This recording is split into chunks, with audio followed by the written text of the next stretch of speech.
Welcome back to my channel, everybody. I'm Megan Fox, journalist and broadcaster. I'm here with my medium smart opinions, and it has been asked for all over the place. Can you give me the TLDR on Owens v. Echard? And I realize, you could go to the playlist, the Fetal Attraction playlist, and watch hours and hours and hours to catch up, but maybe not everybody has time for that. So I'm going to try and attempt to do a full TLDR in 30 minutes or less. Here we go. The ChatGPT helped me out with this one. Here's a couple of minutes summary of the case.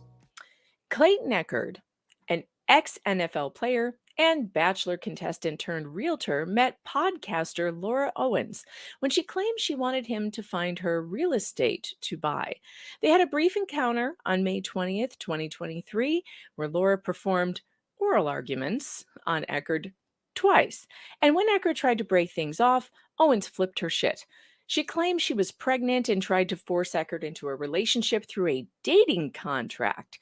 When he refused, she took him to court for a parenting plan. Both of them got protection orders against each other. Owens testified in court about being 100% pregnant in November, but then said she wasn't pregnant a month later. She claimed her doctor told her the pregnancy ended 1 to 2 months before November, which she said she didn't know when and couldn't pinpoint. There is a trial set for June 10th. Owens tried to seal the case, but the court said no. She also signed a HIPAA release to get her medical records from August 2020 onwards. But none of the doctors she said she saw for her pregnancy have any record of her as a patient.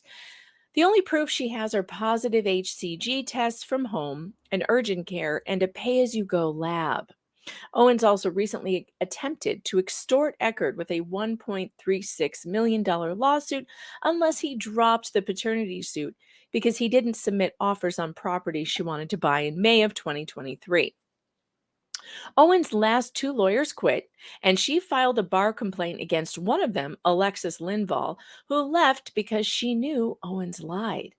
Owens admitted in a deposition that she photoshopped a sonogram. Owens has filed other bar complaints against her own lawyers and Echard's. Now, Owens has a new lawyer, David Gingras, whom that umbrella guy dubbed the human equivalent of a tramp stamp, #tramp stamp lawyer, who has threatened defamation suits against anyone who calls Owens a liar. He's also been disciplined by the bar himself for a DUI. Gingras says he's a free speech lawyer, but has called Dave Neal, another journalist and comedian covering the case, me and that umbrella guy, cockroaches, spreading feces, pond scum, and says he can't wait to read our obituaries and throw them in the trash where they belong. He's also threatening to sue us for calling his client a liar. Gingras also suffers with Trump derangement syndrome, and he has filed a 39-page motion for more time comparing Echard to Trump, and has also filed a motion to force Echard's attorney to go to lunch with him. That brings us to the present day. Now let's go back, though, to Laura's first victim on record, Matt. This was a letter sent by Greg Woodnick, Clayton Echard's attorney, to an attorney who he believed was representing Laura back in 2014. He says, "It is my understanding that you represented Laura Owens in a paternity claim involving Matt in 2014. That matter involved allegations of a fabricated pregnancy with altered medical records. It is our understanding that the feigned pregnancy was perceived as a ploy for your client to coerce Matt into a relationship. Since that case resolved in California, 3 additional men have claimed that they were victims of a fake pregnancy ruse by Ms. Owens.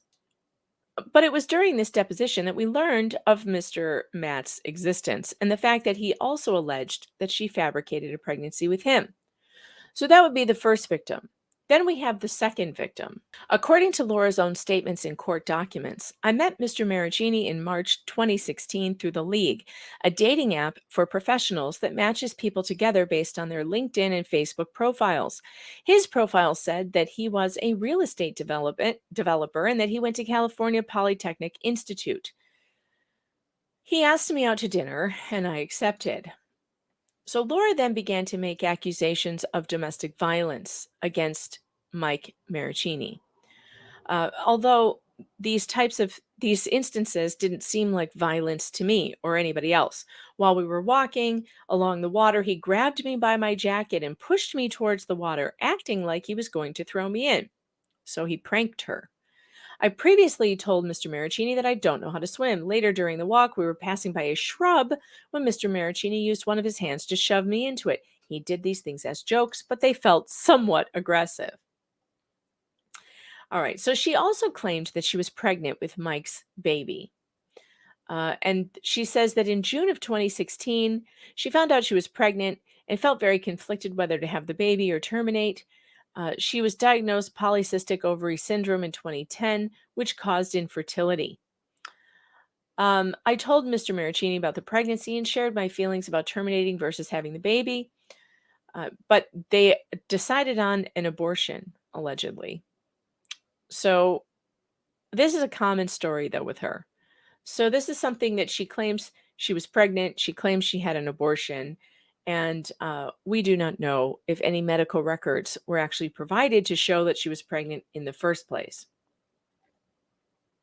So there are a ton of text messages between her and Mike, and also her family and Mike. She threatens, self-harm if he doesn't stay with her.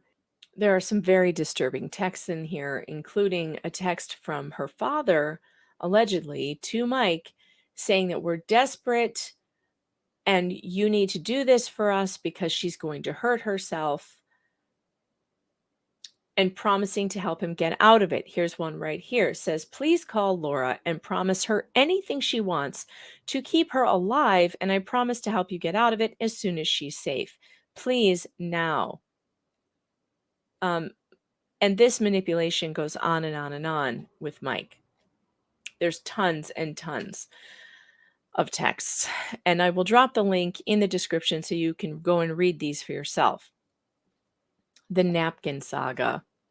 So this is what Laura's TEDx talk is about, where she tells a story about going to Iceland with Mike, and that a woman on the plane noticed how upset she was and overheard this verbal abuse that she was going through, and wrote her a note on a napkin that said, "Dear girlfriend, I know the Lord had me overhear your conversation to let you know that you are a very beautiful young woman that should have a man that makes you cry with wonderful laughter, not bullying. You are being abused and he will never love you like you deserve. I'm very concerned about you and I'm praying for you. Run from him. Get help and protection. He doesn't care what you think or say or do. He is a very sick man and will make you sick if you stay with him. Please take this to heart and get help fast." She makes her TEDx story about this. She claims that that's the impetus that allowed her to get away from him, although that was in December of 2016, and in March of 2017, she was going to Dubai with him. So she didn't actually leave that relationship. She continued to stay with him through 2017. Finally, in October of 2017, she claims that she withdrew from the relationship and then said he started stalking her. She eventually got a restraining order against him for 8 years with no actual evidence of any violence against her. None. Zero. Zip. Just her word against his. So this goes on all the way through 2018, still screwing around in 2018 with him. So what are we on? 15, 16, 17, 18, 3 years of this. And it all culminated when she sends a text message on Facebook to his new girlfriend with this crazy screed about this man being an abuser. Here it is. It's this long wall of text. "Hi, Callie. Ever since I saw you with Mike, I have really struggled a lot whether or not to reach out to you. I have no idea what your relationship status is with him, but I saw him with you last night while I was having dinner with a friend and figured you were probably still seeing him." Can you imagine getting this from an ex-girlfriend about your new boyfriend? "He told my family elaborate stories about his life, like how he had dated one of the female stars from Modern Family but didn't remember which one. He told me that he thought my dog was gross and ugly, refused to touch him, and repeatedly said he wanted to punt him every time he came to his feet." Okay, you can see how this goes on. It goes on and on and on. and on. Look at we don't have time to read this. After that, Mike calls the police. He says, "This woman is stalking me and I need help." The police reach out to Laura and say, "Oh, it looks like you've been abused. So sounds like you can file a restraining order." So the police, when Mike calls them for help, actually helps his abuser to go and get a restraining order against him. That is, she gets immediately. She files for a restraining order and she gets it. And he has a restraining order on him for 8 years. She also shows up to court to reinstate it every time it comes up for renewal. To my knowledge, he hasn't been able to get out of it yet. And he says that it's ruining his career. He's not able to get a job because it comes up in background checks. So in February of 2018, Laura begins a podcast called Nobody Told Me. And then she begins a relationship with a man named Greg Gillespie in 2021. Gregory Gillespie and I were involved in a brief romantic relationship that lasted about 5 dates. From that relationship, I became pregnant. Nobody gets pregnant faster than this woman. Everybody she's with gets her pregnant. There are texts between, now this is where it gets really weird. There are texts between her and Greg Gillespie. Let's read a couple of them here. This is Laura writing. "I am hoping I can trust that if it happened under our circumstances, it can happen if we are doing it the right way. Do not tell me you want a relationship with me unless you are sure here, and don't tell me you want me because you feel pressured, or ever hold it over my head that you were only with me because you wanted me to get an abortion, because that's not fair to either one of us." And now she's telling him, "If you date me, I'll have an abortion, but you have to be serious about it. And if you don't date me, I'm having the babies. So I'll be in your life forever. Please, please be honest, and then I will give you my answer in my next message. I just want to know what without any expectations from me, or I will always wonder if you resent me."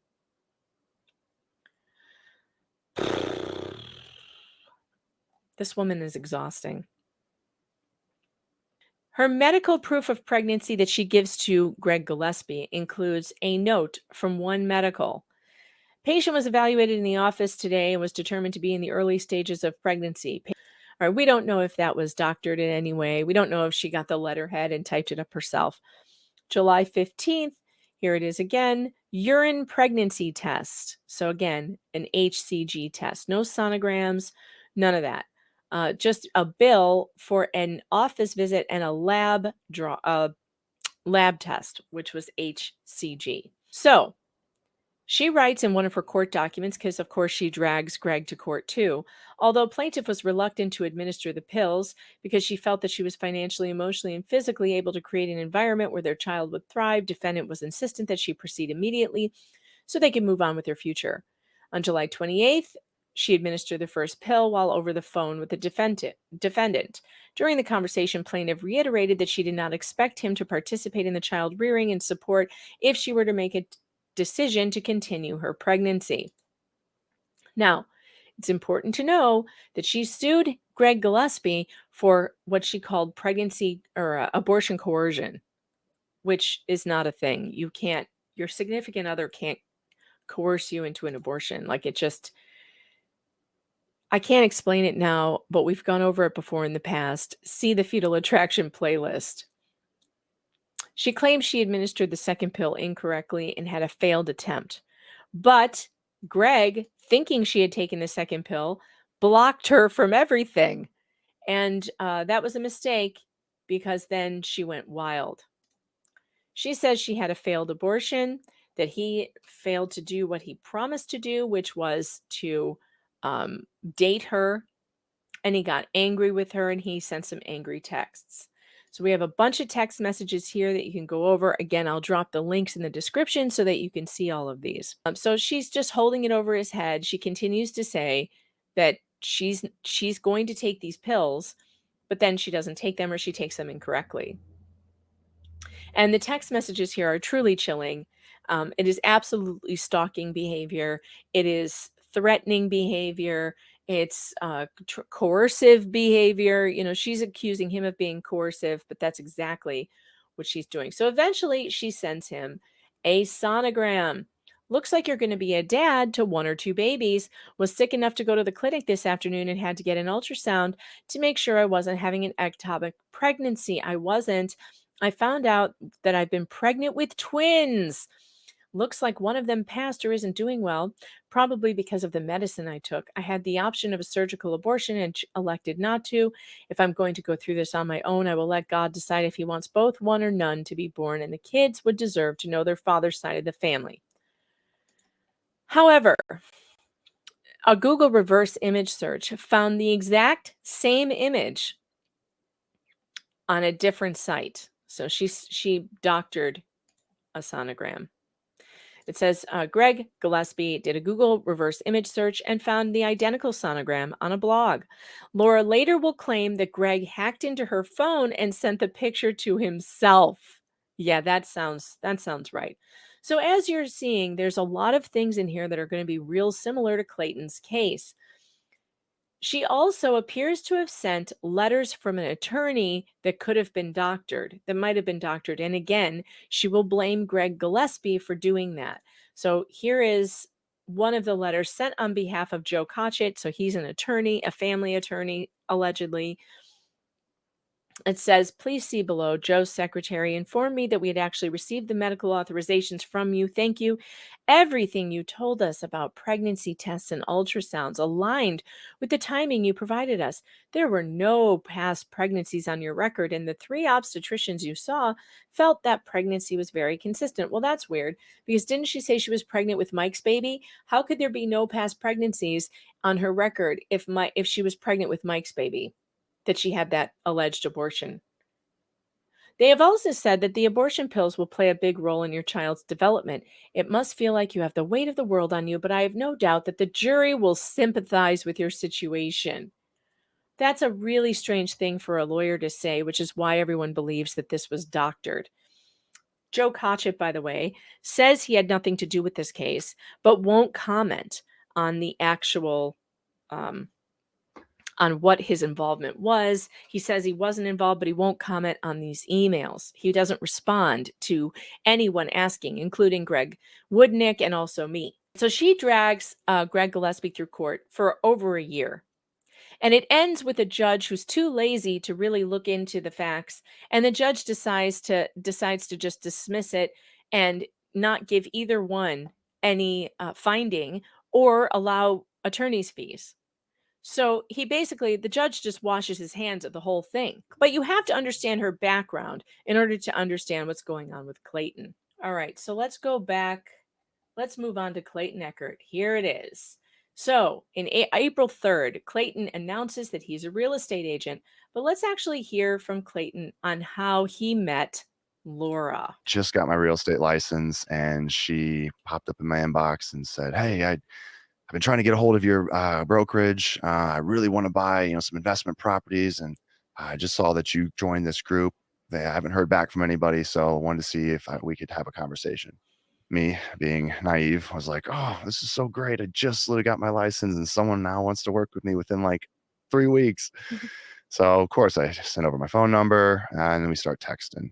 And from the very beginning, this individual was already, being flirty, but I've kind of just been used to that. I've had that happen with people, and I'm like, it's fine as long as we don't cross the line. I'll stay, professional. And so we were talking about setting up some times to see some homes. And then one night, I was heavily under the influence of weed. I took an edible. So she sends him a nude or a lewd or a sexy photograph or something, and he decides to ask her over. Mistake. And she sent a provocative image. And it just, I wasn't in the right state of mind, and I just essentially told them to come over. So she did. And we hook up. But this is the important part to explain. There was no sexual intercourse. There was no penetration. She performed oral twice on me. It's important that I state that because, again, this individual is now claiming that she's pregnant with my twins. How do you get pregnant if there's no sexual intercourse? One might ask that, Clayton. Correct. One might ask that. And, you know, This story should sound familiar because you remember with Greg Gillespie, she was also allegedly pregnant with twins. Now, why does she keep doing that? We don't know. But it's strange. I mean, how many times can a person get pregnant with twins? What I was concerned about that night. Wait, so twice though? Yeah. Once, I mean, and then later that night after I'm saying too much. There's certain things I don't need to get too in the weeds about. You know what? Maybe I'm just aging myself. I'm like, bam. Back to. All right. This story has given us a lot to snicker about. And one of them is this alleged incident where there were two blowies. And yeah, I mean, at least we can laugh, right? At least we can laugh about that. However, afterwards, Clayton decides, I don't want to do this. I don't want to be involved in a relationship with her, and I did the wrong thing. So he's going to explain it to her, and we'll see how well that goes. Just want you to know, like, that was just a one-time thing. I'm not looking for anything serious. And I feel really bad because I should have told you that before we, engaged in sexual activity. I said, so if you feel like you possibly felt used because of that, I totally understand. I'm just really sorry. She Sounds mature. Yeah, I'm trying to grow up. So I say that, she breaks down in tears right away. I'm like, that's weird. Because I just met this person. And then she said, I just thought we had something really special. Would you be willing to give this a chance? I think that we could really be something special. I said, no, again, that was a one-time thing. I'm sorry, but it's not going to happen again. And it all goes downhill from there because Laura doesn't like to be rejected. Laura does not like to be told no. And unfortunately, if you tell her no, she can go off the rails. So, what happens to Clayton Echard after this? Well, we're about to find out. So, Laura has been telling Clayton she wants to purchase two properties. It's over $1 million worth of real estate. And she wants, even after this incident with them and the night on the gummies, she says she wants to put in two offers on two properties. Clayton says he had a bad feeling about it. He didn't think she was serious about it. He thought that she was going to change her mind. And so he didn't put the offers in. Now, that was a mistake because she figured it out and then she could go to the real estate board and cause trouble for him. And just like Glenn Close in Fetal Attraction, she started to try to destroy his life. When she realizes these agents are like, yeah, he never sent them to us, she's like, I'm going to file a complaint to the AAR. And that's basically like the oversight for the, in real estate in Arizona, Association of Arizona Real Estate. And she goes, and also to the ADRE, the Arizona Department of Real Estate. She's like, I'm going to file a complaint with them. She wanted to get me fired. She wanted to get me to lose my license. And she said, because what you did, I can't allow anybody else to have to go through with this. By telling her that you sent offers Yes. that you actually didn't send. Yes. Okay. Keep in mind, this is all within about 5 days, 6 days, 11 days of meeting him. Like it's within a week or two that she's already going to the board trying to get his license. Whew, red flags. The red flags are off the charts with this one. Absolutely off the charts. So her first attempt at extorting him, he talks about the dating contract. Let's get over to that. Yeah, but also too, I'm getting an email from this woman with a positive pregnancy test. Right. There's that. So you're trying to figure out. So I'm like, well, I'm taking her out of work. Again, I'm taking her out of work because at this point, I'm not aware of what I'm dealing with. So I'm like, I did. Oh my gosh, like how? So then she goes, well, since I'm pregnant now, I'll take abortion medications, but I'll only do it if we date exclusively for 2 weeks. How did she communicate that? Via email? Email. You have an email of her Yes. stating this? Yes. Yeah, but also too, I'm Yes. getting an email from this woman with a positive pregnancy. And we do have that email. Let's get over to it, shall we? Email says, I come home tomorrow afternoon, so if you want us to consider an abortion, this really is our last chance because of timing and the fact that neither of us would want to end the pregnancy once there is a heartbeat. I would like to get together tomorrow night and to talk and explore intimacy. It's time for you to make an effort if that's something we are considering. Obviously, I would love to have sex in the future and feel like I'm the safest person you could have sex with since I'm pregnant. But if you really think that, like you said yesterday, my goal was to date and get pregnant during this time, we can absolutely hold off on it. And this is where it gets really weird. However, it occurred to me that you might believe me more about paternity if you were inside of me and felt how tight I would be after not having sex in more than a year.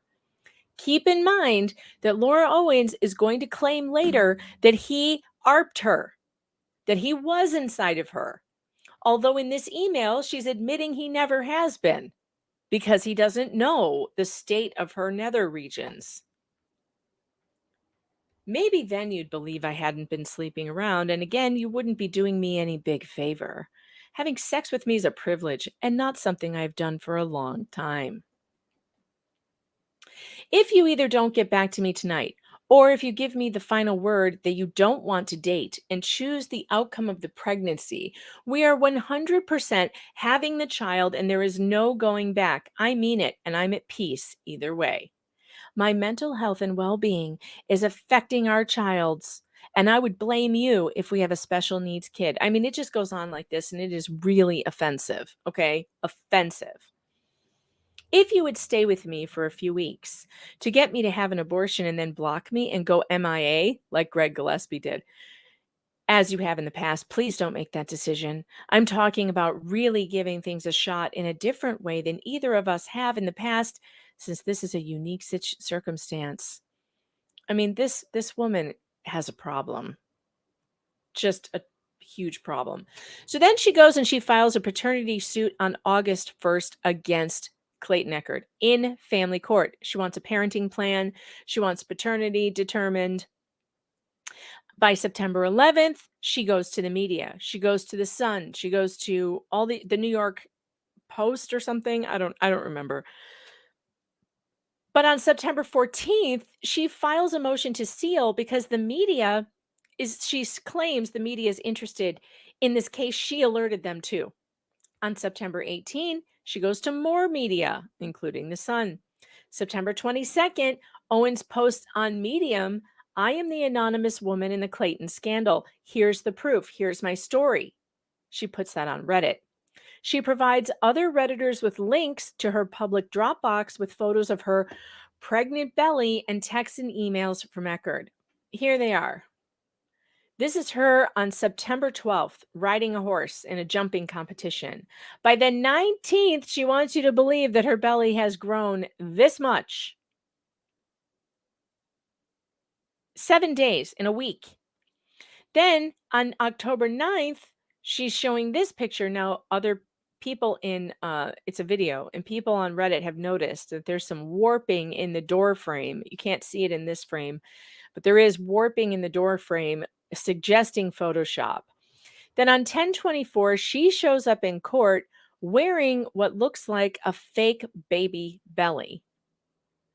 I mean, this thing didn't look real at all. We have some footage of that as well. So meanwhile, the media has decided that Clayton Echard is the bad guy. They put up headlines like this was in the Messenger. Bachelor alum Clayton Echard allegedly told woman who claims to be pregnant with his twins to get an abortion. And then Laura gets him canceled from speaking engagements by sending nasty messages to places that were going to have him speak. He was scheduled as a speaker at the Hope Conference about mental wellness. And she sent this long screed about what a bad person he was, and they canceled him. She also started putting up weird Instagram posts. Echard twins coming February of 2024. On October 6th, DNA test results come back and they say little to no fetal DNA. Now, someone who's pregnant with twins would not come up little to no fetal DNA. And she had two of them. Two tests came back in the same way. Echard announced it on his Instagram and took a lot of heat for it. And she claims that the results were ongoing. October 13th, Dave Neal busts another sonogram. Now, she sent Dave Neal a sonogram video by email, and he discovers a 6-year-old identical video that she photoshopped the top of it to make it look like hers. The sink comes back, baby A on both sides perfectly. And now it's synced. And now baby B comes back. I mean, I got this down to the frame that has it exactly the same. And I'm showing you the full video. Then the sync ends. We see the left. Now the sync comes back one more time. So what she did here is she edited out the part where baby B is a boy. She claims that she's got a boy and a girl. And this 6-year-old ultrasound is 2 boys. So baby B is a boy. She got rid of that. And then the sync comes back again one final time right there. So it's very clear that she's full of shit. She sent that video as evidence of her pregnancy to both Dave Neal and Reality Steve. And as you can see, was taken from somebody else's sonogram video that was posted online 6 years ago. Now, on October 24th is when she shows up in court with obsessive, weird baby belly rubbing. And found her name. Here she and goes, started to talk about her rubbing online. that bump. And then Laura, I assume, was feeling the pressure from it being online and her name being out there. She then sends me this alarming message, which again I felt was harassing, but to threaten to kill herself. I don't think anybody should ever receive a message such as that. All right. Now, in this hearing, this was the one where Clayton was trying to get a protective order against Laura for her weird and obsessive behavior. During this hearing, she does a lot of strange things, including some very bizarre faces. She's done this multiple times, and I believe that she'll continue to do it. So I am trying to, for one, stop her from communicating with me, but I'm also trying to bring to light that this individual continues to do similar repeated patterns of behavior, and it has been extremely stressful. I have been very, very, very stressed out by receiving these constant influx of messages that could have all been solved had she had just took a prenatal paternity test all the way back at the earliest time that we were able to do so. None of this had to have happened. Didn't have to take it this far. But the point is, the point I'm making is she never actually wanted to take it until I went public and stated I signed up for a prenatal paternity test. And that's not all. Laura then started harassing journalists who were telling this story, including filing a TRO against Dave Neal, who was one of the only people in the media to really stand up for Clayton in this scenario. I got an email with the subject line, "Injunction against harassment filed." I'm not going to share the email with you guys, but I'm going to read it relatively verbatim. I'm attaching proof that I just submitted the required documents for a TRO, which means a temporary restraining order, and a permanent injunction against harassment against you due to your smear campaign against me. The order will be filed and served tomorrow. Tomorrow being yesterday. It wasn't served. I'll explain why. I've asked several times to stop spreading falsehoods and relying on hearsay sources who I have protective orders against. The judges granted those for good reason, despite what you have said. Regardless, it is now in the court's hands. Now, Laura also did this to other journalists, including Law Talk with Mike and Liz Neptune. And while she didn't file restraining orders against either of them, she did send silly cease and desist letters threatening them. Now, Law Talk with Mike, he's a lawyer. He knows that cease and desist letters are worthless. But a smaller YouTuber, Liz Neptune, was really shaken by it. And the intimidation of journalists just continued because those journalists weren't buying Laura's story. Laura actually went to the Broward County Sheriff and reported Liz Neptune for harassment and made up stories about her creating a cyberbullying harassment campaign against her just for telling this story. I did some research into that. You can see my videos on Liz Neptune in my playlist and tried to get to the bottom of how she managed to do that. But it's something that Laura does. She creates a record on her perceived enemies. Steve has called me a dumbass. Fucking moron. He likes to say my full name when he refers to me. And Dave is. I don't even know where to begin with Dave. The harassment order against Dave Neal didn't stick. It ended up not even going to court. The judge refused to give her the order based on First Amendment issues and said we would have to have a hearing on it. And so it was scheduled to go to court. But they settled it out of court before then, where Dave just agreed to not do any of the things he already wasn't doing, which was, incite any violence against her, which is just absurd because none of that was ever happening in the first place. All right, but then let's go to the November hearing because there's some crazy stuff there too. Then on November 2nd, there was another hearing with more crazy behavior from her. You understand that Clayton has been very clear from day one that he did not have sexual intercourse with you, right?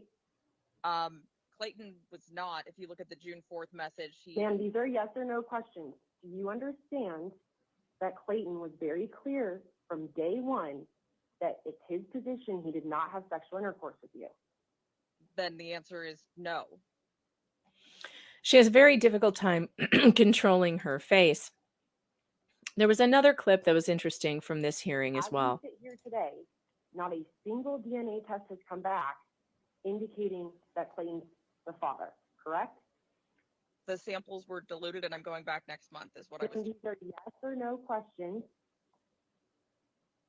It's a very simple question. As we sit here today, you have no DNA test that indicates that Clayton is the father, right?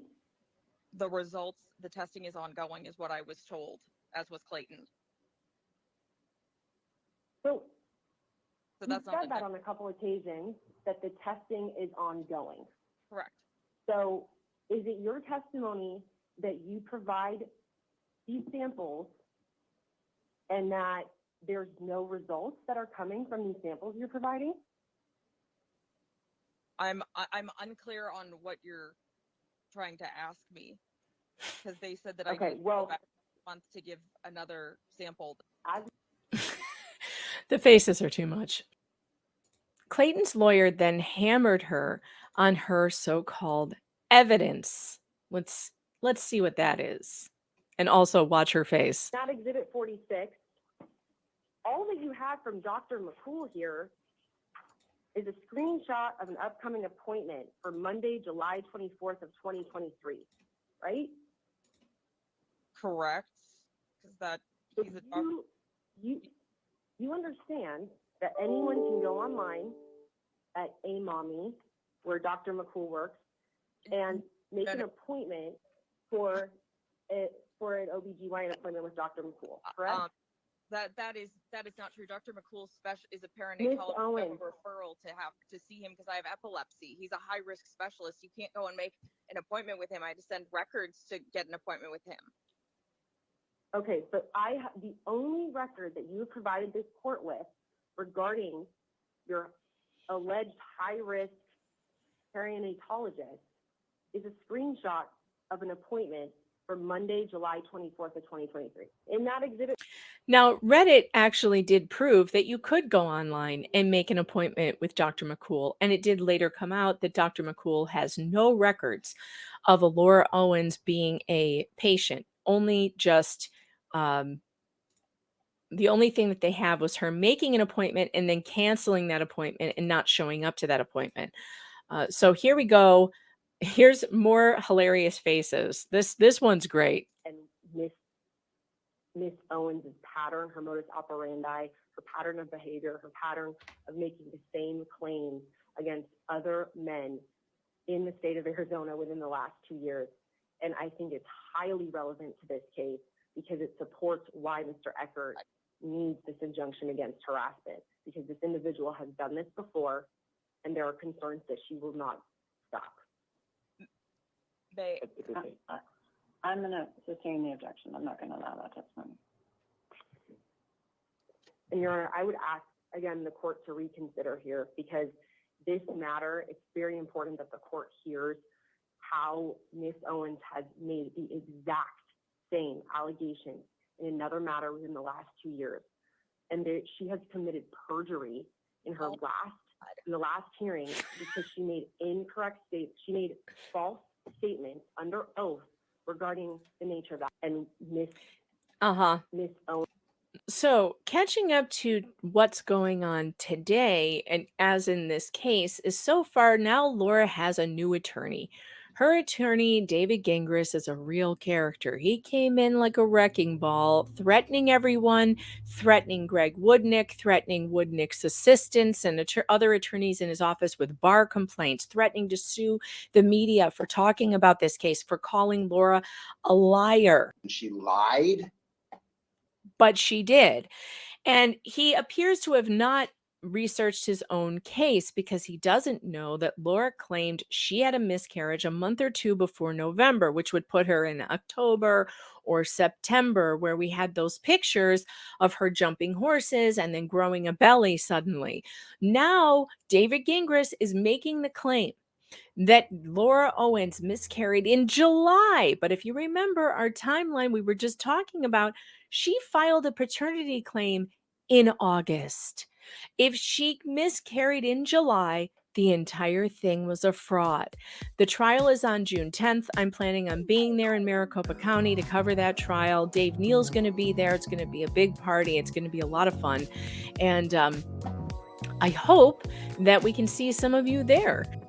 I hope that wraps up the Tonsil Twins case for you, and I hope that you're all caught up now. And if you want more information, see the links in the description and also go to my playlist, Fetal Attraction. You can also go to Dave Neal's channel and catch up on his playlist. He has one as well for this case.